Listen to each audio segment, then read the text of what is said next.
ভালোই আছি। মনে হয় না চেহারা সুকচান ভাই না, ভালোই পুরো দুনিয়া ঘুরে আইছি আপনারে খুঁজতে, পুরো দুনিয়া মানে 3 পোল্টি গেছে, দেখাও না ভাই তো কই দেখাও গেঞ্জি টেঞ্জি ছিঁড়া গেছে একবারে।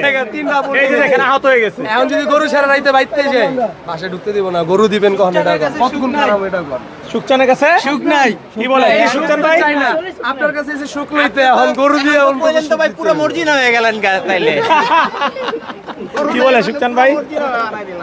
তোমরা আসবা গভীর রাতে। শুনেন আমার কথা শুনে আপনারা যে প্রশ্ন করছেন, আপনারা আসবেন গভীর রাতে। আমার মালি হলো 7টা 8টা। আমার কথা শুনেন। শুনেন আপনার কথা আমি সব মানছি, আপনি ব্যবসায়ী না, আমরা কি ব্যবসায়ী, তা আমাগো কাজ কাম কমপ্লিট কইরা স্টাফ বিদায় দিয়ে আসতেও কিন্তু সময় লাগে। ঠিক আছে। কাল বাদে পরশু ঈদ, পোলাপাইন বিদায় দিতে হয়েছে, বোনাস দিতে হয়েছে, সব কিছু কইরা তারপর আমগো আসতে হয়েছে, তা আমগো পকেটের হিসাবটাও করতে হইব তো। আচ্ছা ঠিক আছে, কালকে আপনারা পকেট তোর দেখবো কালকে। আচ্ছা ঠিক আছে ঠিক আছে আসেন। আচ্ছা, তো সুকচান ভাই এই যে গরু বিক্রি করলেন, গরু বিক্রি করে হাট থেকে আপনি গায়েব হয়ে গেছেন, আপনাকে খুঁজে পাওয়া যাচ্ছে না। অনেকে আবার ভুল তথ্য দিচ্ছে যে সুকচান ভাই মারা গেছে, এরকম কথা অনেকে বলছে, ভাইদেরকে বললো। তো যাক, গরু বিক্রি করে তো ফাইনালি আপনি খুব খুশি, আপনার মুখে হাসি দেখতেছি। আমি খুশি। আচ্ছা।